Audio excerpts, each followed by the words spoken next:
最近因为搬家的关系，我需要一笔钱展开新生活，还有买车。于是我就抱着期待的心情，在未来日记上面写下150万元的现金突然进账了，真的是太感谢了。结果就在第3天的时候，我居然就拿到这笔钱了。Hello，你好，我是 BB。新年又到了，先祝大家新年快乐哦！每年新年的时候，你是不是也会写下新年新希望呢？可是你是不是也有一些希望都没有成功过呢？唉，今年又要继续减肥了。今天就要来介绍几个简单可爱的显化法，可以让你的新年新希望更容易达成哦，而且过程也会更有趣哦。今天要讲的一些方法呢，是从这本书里面出来的。这本书叫做《愿望加速成真》，它是未来日记的作者的新作哦。如果你有看过我的影片的话，你应该对未来日记不陌生。这本畅销书呢，已经帮助非常多人实现愿望了。未来日记的写作方法就是在一天早上的时候，当作今天已经结束了，来写下今天到底发生些什么事情。很多时候，你写下的事情真的就会发生咯。这本书呢，我在这支影片有详细的介绍。现在作者又出了一本新书，叫做《愿望加速成真》。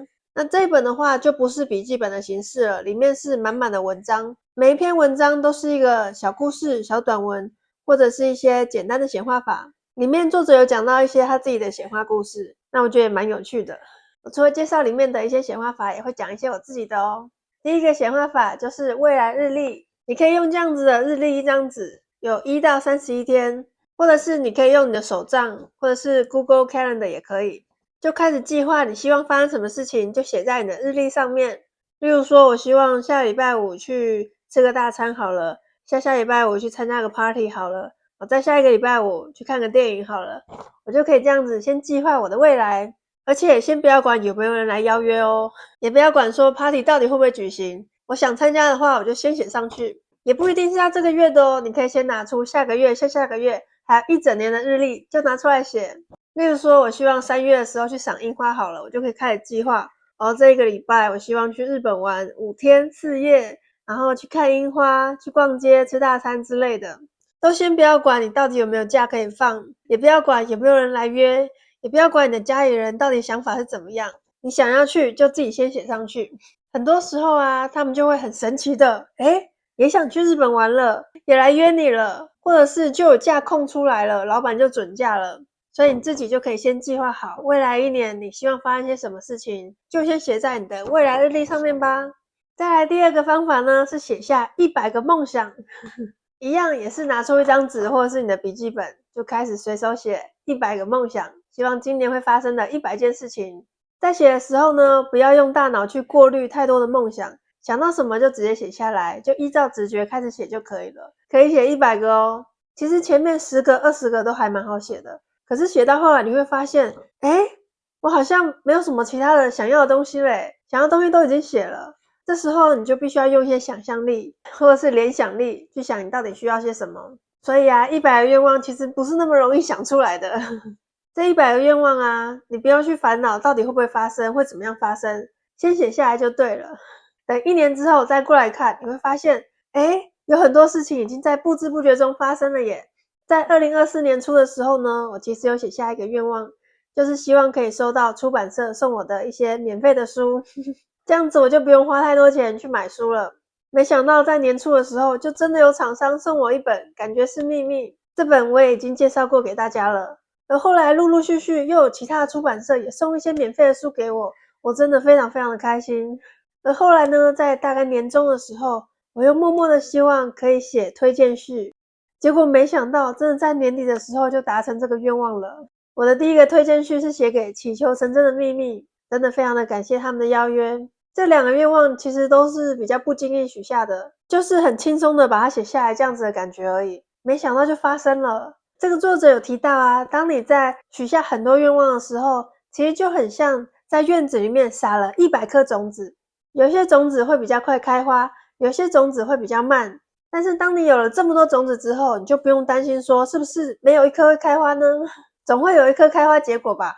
那你的心态就会比较放松，比较顺其自然，一整年就会开始这边又开花，那边又开花开了好多花，就会觉得非常的开心哦。再来这个小方法是未来资料夹，如果你有什么新的计划，但是还没开始实行的时候，就已经可以先准备资料夹给他们了哦。这边的资料夹可以是电脑里面的资料夹，或者是实体的资料夹。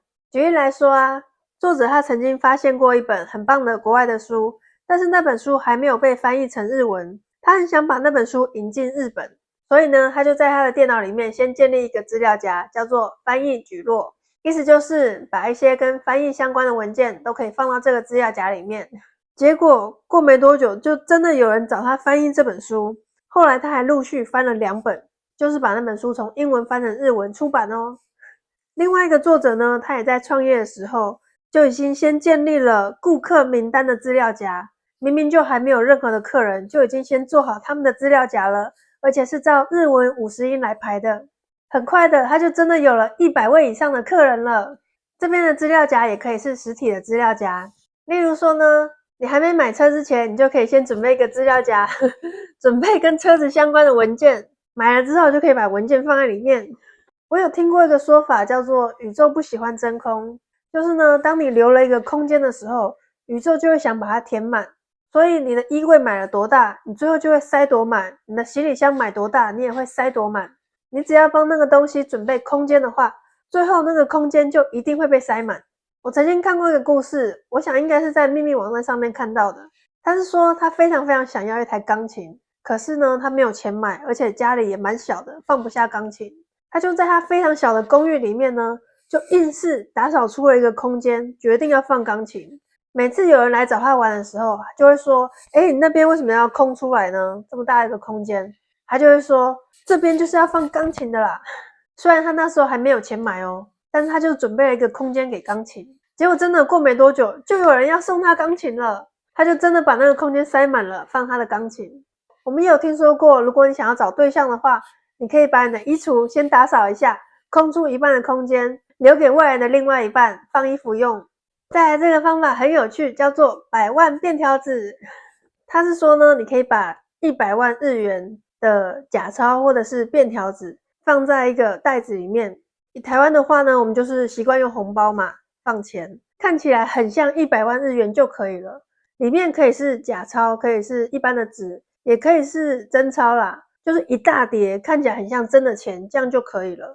最上面那一张可以放真的，因为这样子看起来就会非常非常的真实。因为你看到的时候，你只会看到上面那一张嘛，这样子就会很像一大叠钱，厚度也有，对不对？看起来就超真实。那以台币的话，就是大概10万台币就会很厚了。然后呢，露出一半的钱在外面，放在你可以看得到的地方，像是我就会放在桌上啊，或者床头边都可以。目的就是要让你感觉到非常的有钱，非常的丰盛。其实有的时候钱在银行里面，它就真的是一个数字而已，常常都会感觉不到你拥有那么多钱。但是你把它拿出来，真正看到它的厚度的时候，那感觉真的不一样。你常常看这叠钱呢，你就会感觉到非常的丰盛，你也会习惯拥有这么多钱。因为有些人他是不太习惯看到这么多钱的，他会觉得你赶快收起来，要是被偷了他怎么办呢？他就会担心很多。可是你要当有钱人的话，你就必须要习惯拥有很多钱啊，不然你变成有钱人之后，你就会在那边战战兢兢的，怕钱不见啊，怕人家来跟你借啊什么的，不能这样子。我们就要习惯当有钱人哦，好不好？作者说他有个学生啊，就这样子看了100万日元之后，过没多久就真的中了彩券100万日元。原本他可能是用假钞来代替，但是宇宙就真的给他真钞了。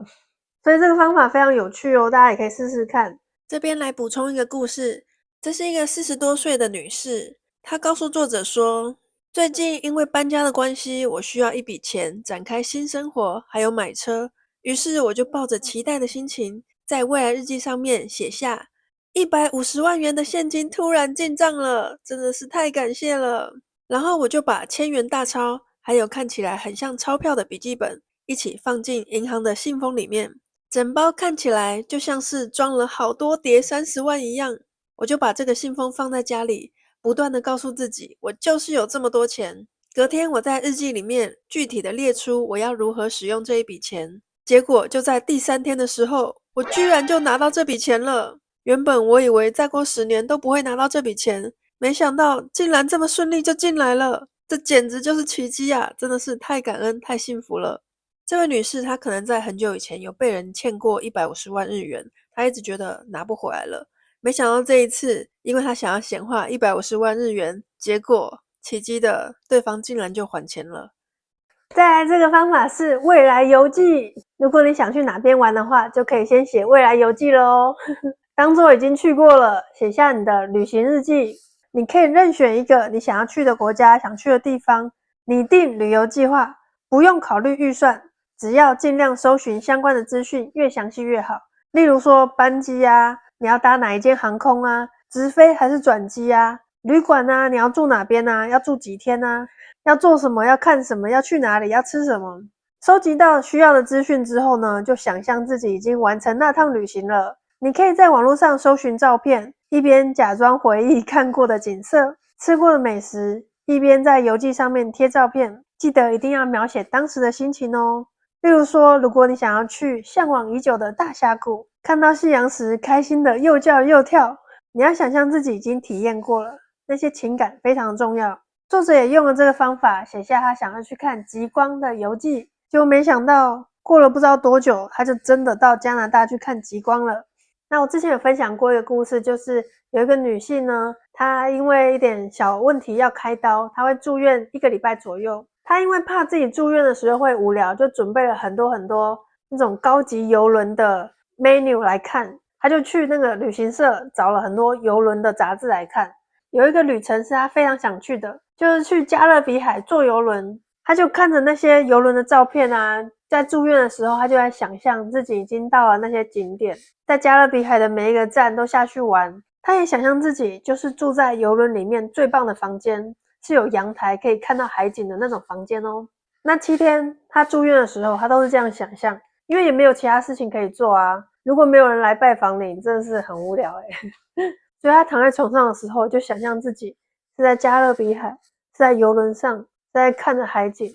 出院之后呢，他就忘了这些事情，就把这些邮轮的 menu 就全部收起来了。没想到过了几个月之后，就真的接到了电话，说他抽中了加勒比海的6天5夜还是7天6夜之旅。就是他在某个超市买东西的时候，就顺手参加了抽奖，没有想太多，原来那个抽奖就是抽加勒比海之旅啊，就是坐邮轮，就是那一艘船，就是那个旅程，就是那些景点，而且就是那个最棒的房间，真是太神奇了好，那想象力比较薄弱的朋友也没关系，就是可以用未来游记的方法，用写的也没关系哦。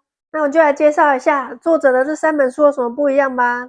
第一本呢是未来日记，这本书应该是各大书局里面的畅销书，非常推荐每一个人都可以去把它买下来。